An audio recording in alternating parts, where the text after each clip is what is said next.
Bater papo, né, a hora do almoço para falar de ceia. Mas é uma comida diferente, né? Porque na ceia do Senhor a gente come o pão, né, toma o cálice, mas a finalidade ele não é encher barriga de ninguém, não é isso, pastor Juraci? Verdade. Seja bem-vindo ao bate-papo, querido. Obrigado. E a ceia do Senhor, como você disse, não é para encher a barriga de ninguém. O Senhor Jesus, quando instituiu a ceia, ele já havia ceado. Eles comiam a Páscoa.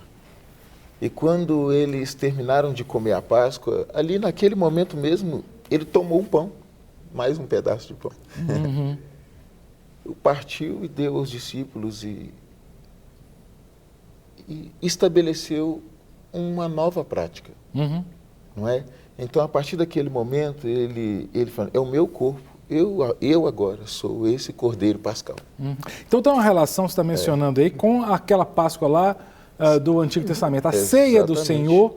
É porque muitas igrejas, talvez, se o senhor possa estar enganado, mas a maioria das igrejas, a cada domingo, a cada vez que faz a ceia, ela enfoca o Novo Testamento, sobretudo o texto de 1 Coríntios 11. Verdade. A maioria das igrejas cita mesmo texto base. Mas você está mencionando aí que tem uma relação com o êxodo lá, com a saída do Egito? Tem uma relação, porque o que simbolizava no êxodo, né, pastor? O cordeiro que deveria ser separado, imolado, o sangue foi passado no umbral. O Senhor, ele estabeleceu aquilo como um estatuto perpétuo. E aquele cordeiro apontava para Cristo, que era o sacrifício perfeito. Quando chega naquele exato momento onde Cristo estava pronto, era o ápice, ele ia ser entregue, imolado, ia ser preso, ele faz a substituição. Ele fala agora, eu sou o cordeiro. Então, houve uma ligação direta. Esse é o meu sangue. Façam isso a partir de hoje. Talvez aí o que o pastor está colocando, né, o pastor Jesuíno, se eu chamar de Jesuíno, não liga não, porque eu conheço há muito tempo o Jesuíno. No caso aí, eu acho que imagino que para aquelas pessoas que estavam com Jesus naquele momento, essa relação foi direta, né? Talvez hoje a gente não faça, mas eles, está falando de cordeiro, lembraram disso, né? Que tinha essa ligação, né? E eles também tinham um pouco de dúvida ainda sobre realmente a morte de Jesus. Sim. Né? Ainda estava um pouco de dúvida ainda. Eu imagino que eles devem ter ficado confusos, né? Porque, imagina, hoje a gente está falando depois do que aconteceu. Então, a gente olha para a ceia, aquela ceia né, clássica, a gente sabe que Jesus está falando, isso é meu corpo, que é dado por vós, isso é meu sangue, tudo. A gente sabe hoje que depois daquilo ele foi para a cruz. Sim. Né? Agora imagina os discípulos dele, gente, esse cara ficou doido. Os sinais eram evidentes. Quando Jesus aparece ali no cenário, próximo ao Rio Jordão, o próprio João Batista olha para ele e fala, eis o Cordeiro de Deus que tira o pecado do mundo, é ele. Os recados eram dados. Eram dados, né? Ele é o Cordeiro. E ele, em vários instantes, isso ficou claro, ele diz para os discípulos, quando aquela mulher chega e derrama sobre ele aquele óleo, falou, ela me ungiu para a minha morte. É Maria. Quando os discípulos estavam com ele no monte, ele transfigurou, ele conversava com Moisés e Elias sobre a morte. Então, os sinais, a fala dele era muito clara. Era muito clara. E ele foi. E ele fez esse estabelecimento. E um negócio interessante, ele só morreu quando ele fez essa substituição. Foi após a ceia. Após eles comerem a Páscoa, ele toma o pão e deu graças e falou, esse é o meu corpo que é dado por vós. Comei dele todos. E após a vez, ele toma o cálice e fala assim, esse é o cálice da nova aliança, o Novo Testamento, que é feito no meu sangue. Bebam dele todos. Então ele faz esse relato em Mateus, em Marcos. Em Lucas ele acrescenta, façam isso em memória de mim. E Paulo repete em 1 Coríntios, façam isso em memória de mim. Então entendemos que ele estabeleceu um novo preceito que deveria ser observado pelos cristãos. Agora, a ceia, eu vou dar um chute aqui, não tem estatísticas, não, mas eu acho que a maioria das igrejas faz uma vez por mês, não é? A experiência de vocês é essa? Uma vez por mês. Uma vez por mês. A maioria. Por quê? Você sabe de alguma razão? Eu estou falando assim, não que eu acho que é muito, estou achando que minha opinião, pelo que eu vejo ali, o senhor falou de um preceito que Jesus instituiu, a minha impressão é de que devia ser uma coisa mais constante, sem ser banalizada. Não estou falando porque às vezes a gente acha que a coisa é mais constante, aí banaliza. Eu acho que tinha que ser assim, quase que a centralidade de uma reunião, fazer aquilo em memória do Cordeiro que foi dado. Por que vocês acham que só faz uma vez por mês? Convenção. Organização. Tem denominações que celebram a ceia uma vez por ano. Tem denominações de 3 em 3 meses. Tem denominações uma vez por mês. E tem a cultural, né? Vai ser a parte espiritual. Tem como a Páscoa é rezada, né, de ano em ano. Páscoa do Antigo Testamento. Dos judeus. Então, como Paulo fala também, né? Para não se tornar coisa, você fosse comer uma ceia. Porque ele fala, todas as vezes que reunirdes, façam isso em memória de mim. O todas as vezes não estabelece uma data, né? Uma data, uma regra, uma quantidade.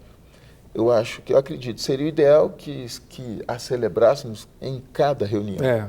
Em cada reunião. Que se fizesse menção da morte, do sacrifício, que nos identificássemos com aquilo, que renovássemos os nossos votos, que tivesse uma avaliação, aquela avaliação pessoal nossa constantemente, porque nós precisamos nos medir constantemente. E a ceia é para nós esse referencial também, ok? Porque ele diz que ali, que se na hora da ceia você tiver alguma coisa ainda, né? Com seu irmão, você tem que voltar atrás, pedir perdão, se consertar e vir. Mas se tornou assim, eu acho uma coisa bem festiva, né? Não uma coisa que você tem que ter contrição espiritual realmente, de saber que Deus está no controle e Ele vai fazer esse julgamento. Né? Nem na hora da ceia. A Bíblia fala assim, se ao trazeres a tua oferta ao altar, lembrar que teu irmão tem alguma coisa contra ti, deixa ele, vai lá e conserta com ele. A ceia nos remete a um autoexame, uma autoavaliação. Como eu estou? Paulo nos exorta, examinai vós mesmos se vocês permanecem na fé. Pois é, porque eu estou lembrando disso aí, porque lá em 1 Coríntios ele fala, examine-se pois o homem a si mesmo. Porque aquele que come e bebe sem discernir o corpo, come e bebe juízo para si. Que juízo que é esse? A pergunta é difícil.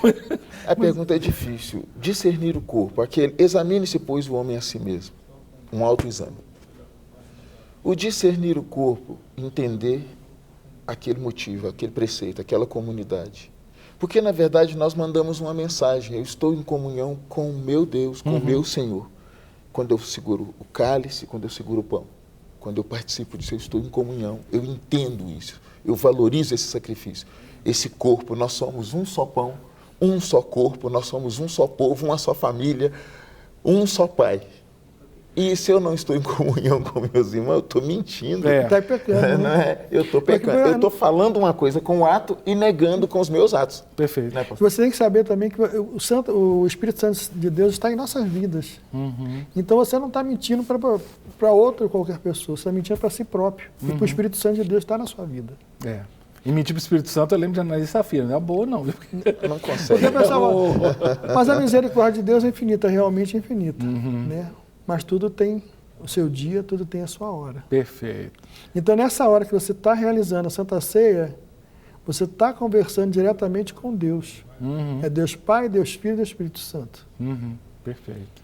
Né? Para não ter aquela condenação, que diz a condenação, você falou sim ou não. Eu estou certo, eu estou errado. Não está. Né? Saber que as mínimas coisas, a gente está falando, uma pedra, né? Não um pedregulho que vai estar nosso, mas uma pedrinha às vezes você pode cair. Pode levar você a tropeçar. Várias pessoas estão mandando mensagens aqui, muito obrigado, todos estão mandando WhatsApp para o 31 984029756. Por exemplo, a Carla aqui de Belo Horizonte, ela fala sobre a questão de pecar no meio da ceia. Né? Dizem que pecamos só de respirar. O que acontece se pecar no meio da ceia? O que será? Eu não entendi, Carla, pecar no meio da ceia. Será que é mau pensamento? Eu não entendi, não. Entendi. Depois você explica o que seria pecar no meio da ceia, Carla. Será que é brigar? Não sei, né? Porque é algo pessoal, só ela pode falar, só ela sabe. Né? A Carol, aqui de Belo Horizonte, também manda a seguinte questão. Minha tia é convertida e o marido dela não é. Ela já é batizada e quer tomar ceia, mas minha tia e meu tio não são casados. Ela converteu, ele não. Parece que eles vivem juntos, mas não são casados. Temo que ela saia da presença do Senhor por causa disso. Ela pode ou não pode tomar a ceia, né, sendo amaziada? Pergunta difícil da Carol, porque é uma questão aí que entra na administração de cada igreja local, né? O que vocês pensam? É uma opinião de vocês, se quiserem também emitir. É uma opinião muito interessante. Quando a gente analisa um texto nas Escrituras, a gente tem que entender quando ele foi escrito, para quem foi escrito, o contexto e o que ele quis dizer nessa época. Hoje, a nossa sociedade reconhece a união estável. As leis já reconhecem o viver, como se diz maritalmente, como uma relação estável. Isso, a sociedade. Mas quando os textos bíblicos foram escritos, quando outros preceitos foram escritos, os ensinamentos, quando fala, por exemplo, de fornicação, que é o relacionamento entre pessoas não casadas. Sim. Que a Bíblia diz que os fornicários não herdarão o reino dos céus. Assim como os adúlteros. Não é isso mesmo? Sim. A Bíblia tem prescrições claras em relação a um padrão de comportamento sexual dos cristãos, ou dos adeptos, ou dos seguidores de Cristo. Mesmo que a lei dos homens estabeleça um novo conceito em relação a isso, a lei de uma sociedade não pode forçar as Escrituras. Sim. Por exemplo, quando a gente trata a questão da homossexualidade, onde as Escrituras condenam veemente tal prática, sim, mesmo que hoje a sociedade o libere e o aceite, o incentive até, sim, e seja legalizado algumas práticas, então, se nós abrirmos mãos de algumas, nós vamos ter que abrir mão de outras. Perfeito. Porque a sociedade está sancionando isso. Mas nós pautamos a nossa conduta pelas Escrituras. Por falar nisso, só assim, na nossa pauta, Vanessa, tudo bem, querida? Boa tarde. Olá, boa tarde. Vanessa está preparando para as férias dele. Vai para onde? Vai para o Caribe, Vanessa? Estou pensando em ir para Punta Cana, alguma coisa assim. Você vai para a ponta da cama e vai dormir o dia inteiro. Na cama para dormir 30 dias. Mentira, eu vou trabalhar muito esses 30 dias. Ô, Vanessa, pena que você vai ficar... Pena não, bom para você que vai tirar suas férias, né? Mas eu tenho uma pauta que eu gostaria de tratar. Como você vai tirar férias? Depois eu vou conversar com a editora que vai te substituir. Porque uma coisa está me incomodando. Vocês viram o Oscar? Os vencedores? O filme que venceu o Oscar é a história de um traficante que adota um garoto homossexual. E eu estava pensando nisso, eu falei, gente, que coisa interessante. A Bíblia diz que o amargo está ficando doce. O profeta Isaías fala isso. O amargo vai virar doce. Hoje, olha que loucura isso. O filme ganhou a mídia, os intelectuais e tudo mais. Todas as mídias elogiando. A única que talvez possa ter liberdade de criticar que é a Rede Sub, porque a gente está comprometido não com a sociedade, está comprometido com a palavra de Deus. Tá virando, o errado está virando certo. O herói agora é quem? O traficante. O traficante virou herói. Então estão dourando a pílula. Um comportamento claramente contrário às Escrituras, no caso desse traficante, e do garoto que tem uma prática homossexual, virou coisa linda e maravilhosa. Esse mundo está perdido mesmo. Gente, pelo amor de Deus, a coisa está virando. Sabe? E se a gente fala, você é reacionário, você é retrógrado e tudo mais... Ué. Não faz parte do assunto, mas outro dia eu fui interpelado por uma pessoa me perguntando, e foi bem direta, como você fez uma pergunta direta, a resposta é direta. Falou, pastor, o que o senhor acha da adoção? Falei, adoção de crianças? Que eu acho, boa pergunta, eu acho que é interessante, mas onde você quer chegar? Com certeza tinha mais coisa. Onde você quer chegar? O que o senhor entende, o que o senhor acha da adoção de criança por casais homossexuais? Falei, interessante, boa pergunta. Falei assim, eu não concordo. Para quê? Não concordo. Acho que não deveria ser praticado. Mas então vai deixar morrer? Não estou falando para deixar morrer, nós não estamos falando sobre isso. E os crentes? E os cristãos, então? Os cristãos vão bem, graças a Deus. Os cristãos estão bem, estão cuidando das suas esposas, dos seus filhos, das suas famílias, estão mantendo os seus relacionamentos saudáveis, estão amando os seus filhos. Estão bem, graças a Deus. O que você quer falar? Porque aí ela quis... Eu falei, não joga na nossa conta algo que não é nosso. Deus, ele nos orienta a amar os nossos filhos, cuidar dos nossos filhos, ser fiéis ao nosso relacionamento conjugal, amar as nossas esposas, cuidar dos nossos pais, honrar os nossos pais. E cada cristão que está fazendo isso está cumprindo a vontade de Deus. O projeto de Deus não é que os pais gerem filhos e joguem fora. Não é. Então, se tem pais, se tem famílias fazendo isso e fazendo com que filhos estejam abandonados, julgados, de alguma forma, nós podemos ajudar de alguma forma e devemos fazer isso de alguma forma. Mas você não pode julgar isso na nossa conta, não. Isso é pegadinha, né? O que você pensa de adoção? Qualquer pessoa sensata é favorável à adoção. O que ela queria era criar uma situação. Pelo amor de Deus. Vamos a uma... Ô, Vanessa, nós temos hoje perguntas, não é isso, das ruas? Sim. Então vamos à primeira?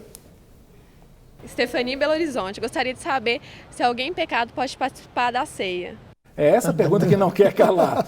A nossa querida aqui de Belo Horizonte também, ela perguntou se durante a ceia pecar. Ainda, deixa eu ver se ela esclareceu o que é durante a ceia.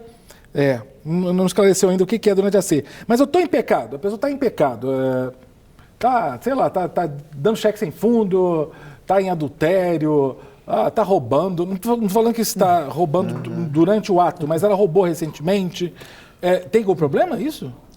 Tem algumas coisas interessantes. Examine-se, pois, o homem a si mesmo. O texto é claro. Examine-se e coma do pão e beba do cálice. A Bíblia não fala para examinar e não fazer. Examine e coma. Examine e coma. Examine e coma. O exame está implícito nele o arrependimento. E o que é o arrependimento? Reconhecimento do pecado, confissão do pecado e abandono do pecado. Abandono do pecado. E é a pessoa que faz isso. Ela não pode perguntar, eu posso participar da ceia se eu estou em pecado? Então, a pergunta já é uma dúvida. Na dúvida, não ultrapasse. Se o seu coração te condena, maior é Deus. Então, não. Eu falo que não. Entende? Olha, pastor, eu confessei o meu pecado, eu abandonei, eu quero participar. Você nem deve me perguntar. Participa. Participe da ceia. Já consertou, né? Você já consertou, você já está disposto a abandonar. A reflexão é justamente para isso, não é? Perfeito. Vamos então mais uma pergunta das ruas, mas eu vou pedir ao pastor Jesuíno, ao pastor Juraci, para esperarem um pouquinho, responder depois do intervalo, tá joia? Tá. Ok. Vamos lá, mais uma pergunta. Meu nome é Victor, sou de Belo Horizonte. Com qual frequência a igreja tem que celebrar a Santa Ceia? Aí, com qual frequência? Porque, como eu disse, eu conheço a igreja evangélica que todo domingo tem ceia. Será que deve ser todo domingo, semanalmente, mensalmente, anualmente? Responda depois do intervalo. Vamos e voltamos já com o nosso bate-papo. De volta com o nosso bate-papo. Hoje batendo papo sobre ceia do Senhor, a chamada Santa Ceia. E tivemos uma pergunta que veio das ruas. Vamos ouvir novamente a pergunta. Meu nome é Victor, sou de Belo Horizonte. Com qual frequência a igreja tem que celebrar a Santa Ceia? Pois é, porque, olha só, eu conheci uma igreja em São Paulo, interior de São Paulo, chamada inclusive Igreja Neotestamentária. Inclusive eu já participei de direções de ceia, toda reunião, não só domingo, tem uma reunião, a gente faz a ceia do Senhor, toda reunião. Já tem igrejas que, acho que a maioria faz uma vez por mês. Tem frequência? A Bíblia fala, Jesuíno, assim, qual que é a frequência? Como é que é? Não, a Bíblia não fala da frequência, né? Ela fala do Velho Testamento, que era de ano em ano, né? E as igrejas, aí no Novo Testamento, a partir dali começou a fazer de mês em mês. A gente não tem assim, uma noção de data, a gente não fala. Agora, a igreja romana, a igreja católica apostólica romana, ela tem a Eucaristia toda a missa de domingo, né? Porque na Eucaristia você tem ali a hóstia, que é correlata do pão, e o sacerdote, né, o oficiante lá, o padre, ele faz uso do cálice, né? Do vinho. Mas no caso ali, a ceia, chamando de ceia, a Eucaristia, é a mesma coisa a ceia evangélica? Não é a mesma coisa, porque os fiéis não participam do cálice. Sim. E ela tem uma característica que eles acreditam na transubstanciação, é que no exato momento se torna corpo e sangue de Jesus. Nós não cremos assim. Como é que os evangélicos creem? Os evangélicos creem na presença mística do Senhor. ali e que é um símbolo. Então você não está comendo o corpo de Cristo? Você não está comendo o corpo de Cristo e nem bebendo o sangue de Cristo. Não é? Até porque é muito interessante, quando ele celebrou a primeira ceia, ele não estava dando o corpo dele, ele não estava dando o sangue dele. Né? Era simbólico. Ele nem havia morrido, era simbólico. E o pão que ele pegou, existe até muitas discussões, às vezes as pessoas sacralizam aquilo que não deve ser. Por exemplo, o pão que sobra da ceia, o vinho que sobra da ceia, aí dá aquela briga, o que faz com isso? Joga fora, enterra, queima, dá para os meninos que querem comer, alguém leva para casa. O Senhor Jesus tinha pão na mesa, ele usou aquele pão. Ele estava dando um ensino, ele estava estabelecendo um novo princípio. E as pessoas deveriam observar isso. Alguns até advogam em relação à ceia, voltando à pergunta, depois eu falo disso. A frequência com que se celebra a ceia, não existe uma regra em si. As igrejas, as denominações convencionaram que seriam de tanto em tanto tempo. Primeiro domingo de cada mês. O segundo domingo, o terceiro domingo. Então, a Bíblia, ela te dá a liberdade para que isso seja feito. Não é a frequência, mas a forma como é feito deve ser observado. O espírito com que é feito deve ser observado. A reverência, o respeito, a qualidade de vida com que a pessoa deve estabelecer em si, após e antes a ceia, que deve ser observado. Você falou que você ia falar outra coisa quando você pensou? Mas depois já eu lembro. fugiu aqui. É porque, o pastor Josuino, tem uma pergunta muito interessante que vem das ruas, que inclusive é muito semelhante à pergunta que a Daniela Maurício, lá da cidade de Januária, um abraço, viu, Daniela, e a todos de Januária, também traz. Ela é uma pergunta da Daniela sobre criança e a pergunta das ruas sobre criança. Vamos à pergunta das ruas. Meu nome é João Santana, moro em Belo Horizonte. As crianças devem participar da ceia do Senhor? É exatamente a pergunta da Daniela. Dentro do contexto bíblico, o que dizer das crianças que ceiam? Tem alguma orientação, pastor? Eu estava até, no início a gente conversou, a criança ela tem que ter uma consciência, né, da morte de Jesus na cruz. E se ela não tem essa consciência, não tem como ela fazer a ceia. E se você dá a ceia a uma criança, você está acostumando, né? Aí depois ela vai tomar aquilo como uma coisa normal.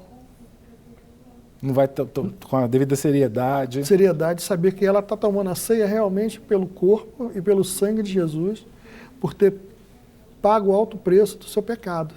Para participar da ceia, qual é o critério normal? Porque a Bíblia não estabelece um critério, tem que ser batizado, tem isso? Como é que é? Tá, interessante. A criança, né? Examine-se, pois, o homem a si mesmo, e assim coma do pão. Muitos advogam a ideia de que a ceia pode ser liberado para a criança. Tem pessoas que hoje igrejas que liberam a ceia para a criança. Convidam. Tem igreja, por exemplo, uma ceia livre. Tem igrejas que praticam a ceia livre. Só um detalhe, o Renato, ele manda assim, gostaria de saber se a criança pode tomar ceia, porque na igreja que eu frequento, as crianças tomam. Então tem igreja que pratica até a ceia livre, ela oferece a ceia para qualquer pessoa que entrou lá. Quiser, pode comer. Você entrou lá, quer cear, eles te oferecem a ceia. Mesmo sendo batizado, crente ou não crente, eles oferecem a ceia, convencionaram isso. Para a criança, por exemplo, é necessário que se faça um exame, examine-se a si próprio. Martinho Lutero, ele orientou que os pais são responsáveis pelo ensino religioso, o discipulado dos filhos. A igreja orienta que cada pai, cada mãe é responsável por discipular e ensinar e até mesmo, em alguns aspectos, doutrinar o seu filho quanto à vida cristã. Por exemplo, criança pelo ECA, 12 anos. Não é isso mesmo? Até 12 anos é criança. A maioria das igrejas adota essa idade como uma idade da razão, onde uma criança é capaz de querer o batismo, de fazer uma pública profissão de fé e assumir a sua fé. A ceia não deve ser dado para a criança como algo para fazer a criança ficar quieta, porque a criança viu, porque a criança quer. Não, a ceia é uma ordenança da igreja. É uma observação de um preceito que o Senhor estabeleceu.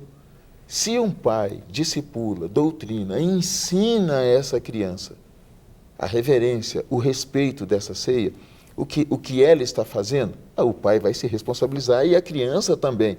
Porque a Bíblia é muito clara, come quem faz isso sem discernir, ou de qualquer maneira, ou de maneira desrespeitosa, ele come e bebe juízo para si, condenação para si. A Patrícia de Belo Horizonte, ela diz, olha, ela pergunta, né, a pessoa tem que ser batizada para participar da ceia? O que a gente está falando, né, pastor Jesuíno, é difícil. Tem que ser, né? Eu fui interpelado por um adolescente, lá na igreja outro dia, e ela falou, olha, pastor, o significado da ceia não é esse, que eu estou lembrando a morte do Senhor, valorizando o sacrifício do Senhor, que eu estou lembrando o dia da minha redenção, que eu faço parte tudo isso, você acertou. Por que eu tenho que ser batizado para participar? Eu não posso participar, não? Você não é batizada, não. Então não pode, não. Simples assim. Aí ela me perguntou uma outra coisa. Então quer dizer que se eu não participar, se eu não me batizar, Deus vai me mandar para o inferno? Ai, meu Deus. Então, porque se relaciona assim, eu falei, olha, vamos colocar pingo no i, você está equivocada. Primeiro, você não é uma pessoa boa, que Deus veio e Deus é mau e vai te mandar para o inferno porque você não crê nele. Você é inimiga de Deus. Você já está condenado ao inferno. Quem crer e for batizado será salvo, quem não crer já está condenado. Então, portanto, você já está condenada. Ele enviou o filho dele, foi para te salvar, não foi para te condenar. Não foi para te condenar. Aí eu perguntei para ela, então, esse é o seu estado de uma pessoa condenada e uma pessoa que não salva, uma pessoa inimiga de Deus. Não é isso mesmo? Você é inimiga de Deus, então você não pode participar da ceia. Você não é discípulo de Jesus, você não entregou a vida para Jesus, você não é serva dele ainda. Aí ela olhou assim para mim e ficou pensando. Que dia que é o próximo batismo? Por que você não se batizou? Porque a minha mãe não deixou. Ué, interessante. A sua mãe é crente? É. Ué, em outros países, hindus, muçulmanos, quando um filho se converte, às vezes eles o matam. E o filho aceita a morte por causa de Cristo. Agora, você tem uma mãe cristã, você tem 15 anos de idade, quer batizar, sua mãe fala que não, você aceita? Você não batizou é porque você não crê em Jesus, você não tem convicção suficiente para sustentar a fé. Portanto, você não pode batizar. Você não pode e também, participar da ceia do Senhor. Entende? Oi, pastor. E o pai explicar também ao filho, né, sobre o Êxodo, né? Mostrar também o Antigo Testamento. O Antigo Testamento e o Novo Testamento, que são correlacionados, para saber se a criança realmente sabe o que está fazendo. Porque não é cultural, nem uma coisa espiritual. Né? É realmente para ter certeza daquilo que ela está fazendo, porque acontece depois que a criança cresce, tem uma idade, mas não vai, fez por fazer, porque todo mundo fazia. Não se deve banalizar, nem restringir ou banalizar. Eu acho que deve ser coerente com o que está escrito. A mesma coisa, eu conversando com um pastor amigo meu, e ele oferece a ceia para todos os visitantes. A pessoa chegou na igreja, ele oferece o cálice para a pessoa. Dizer que é uma maneira de estender a comunhão. Eu perguntei, mas quando Jesus comeu a Páscoa, instituiu a ceia, ele estendeu isso para outras pessoas? Quais as pessoas que ele chamou para estar com ele? Ele falou, os discípulos. Pois é. O Hélio Reis, de Carandaí, imagino que é Minas Gerais, não é? Está ligadinho aqui no programa. E ele fala assim, olha, quando a gente participa da ceia, às vezes a criança que está por perto pede para experimentar, para o pai, para o tio, para o vô. É permitido dividir? Ô, gente, pão já é tão pequenininho. O que vocês acham? Nós estamos entrando em questões que são irrelevantes para a fé. O grande problema é das pessoas quererem transformar algumas práticas em doutrina. Por exemplo, às vezes o pai está lá com a criança dele, um filho pequeno que não entendeu, ele não teve como explicar, e o filho quer, o pai, me dá um pouquinho.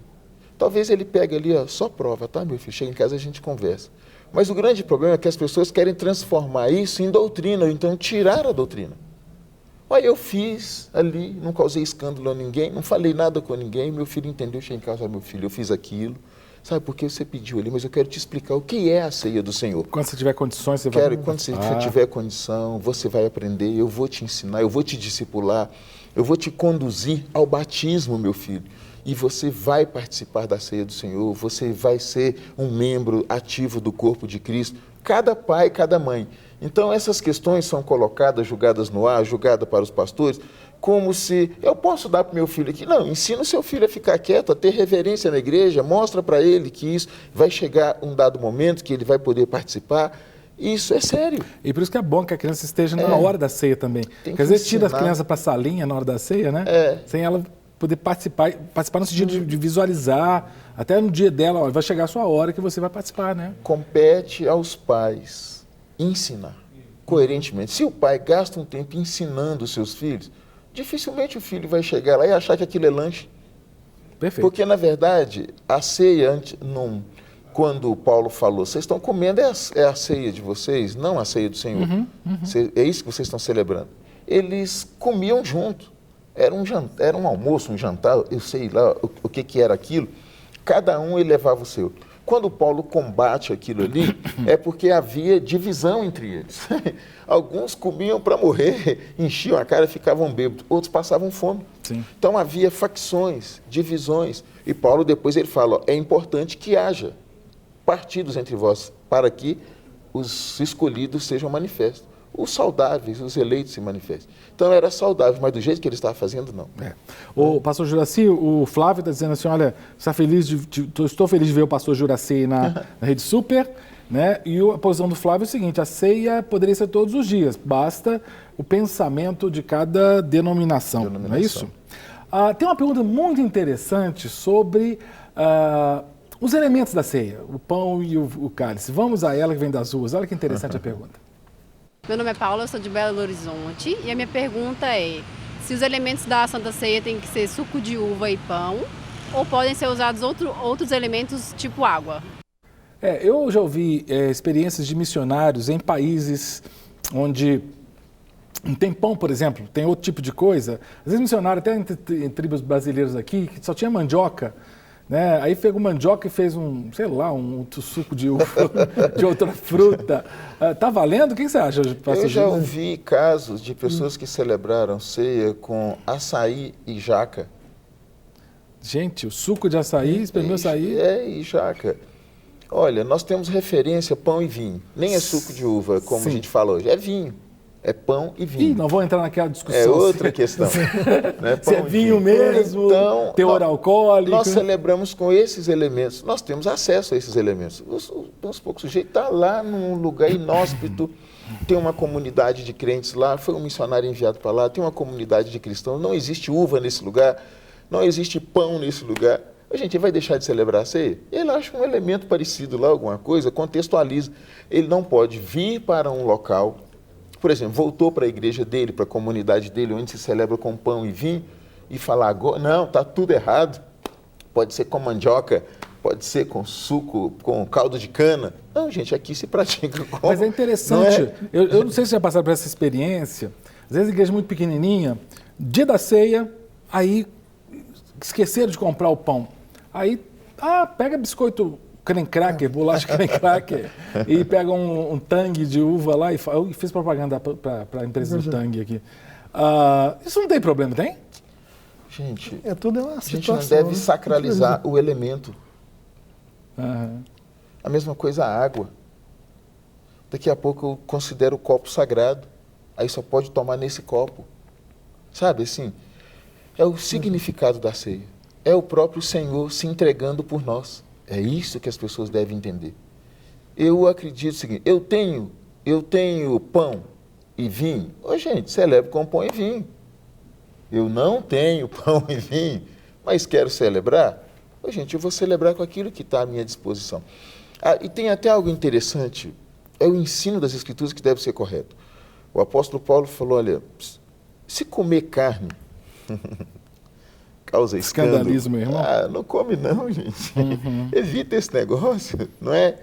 O grande problema, falou, você que é experimentado do saber, não critique.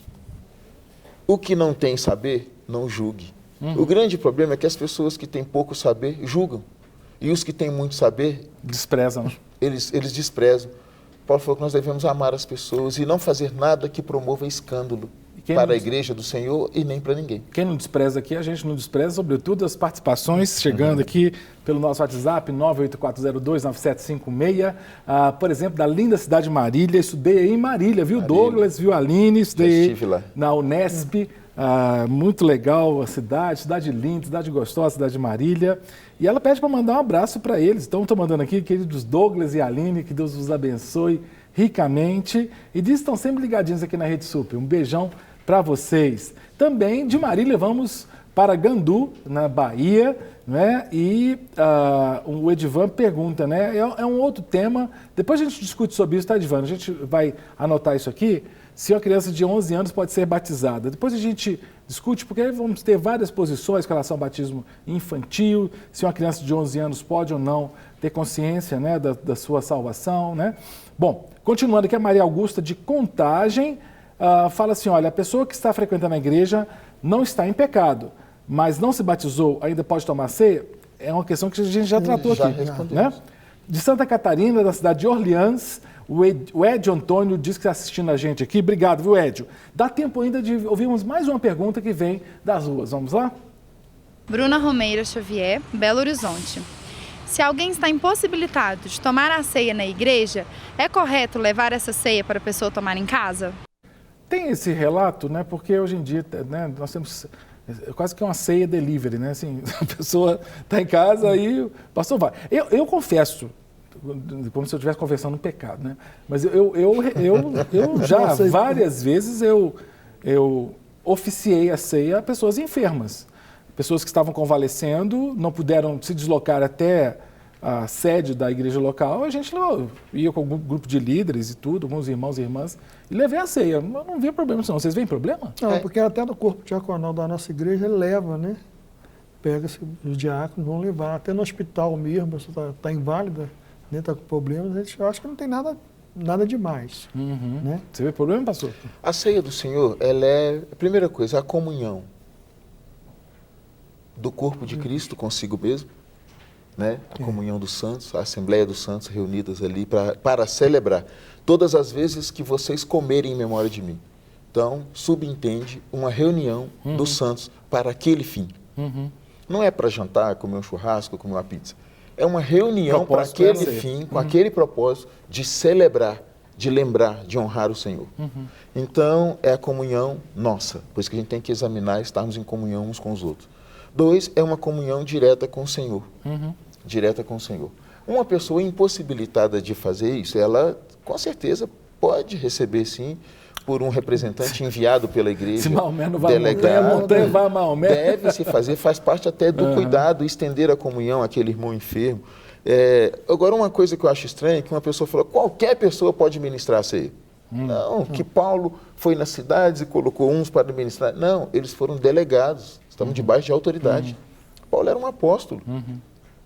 Ele delegou a autoridade a pessoas que estavam na igreja e eles celebravam a ceia. Ih, já tem pauta para mais um bate-papo. Tem gente que se auto-celebra a ceia em casa, pode fazer isso. Boa pauta, hein? Não é? Essa questão aí, né, que o pastor está colocando aqui, né, das pessoas que não são pastores, pastoras estarem celebrando ceia, fazendo batismos, né? Boa, casamentos. Mas a gente vai deixar isso para um outro dia, porque o tempo voou. Quero agradecer demais aqui a nosso telespectador de Barra do Piraí, o Gilberto, mandou sua mensagem aqui. Obrigado, viu, Gilberto, pela sua mensagem. A todos que enviaram suas mensagens, desculpa que a gente não conseguiu ler todas. Agradecendo o pastor Jesuíno, o pastor Juraci por ter participado com a gente aqui desse bate-papo. E a você.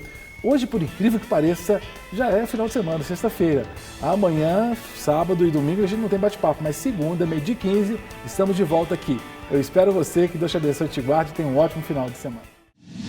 Para receber todas as novidades do canal, inscreva-se e se curtir o vídeo, clique em gostei. Aproveite para acompanhar a Rede Super nas redes sociais.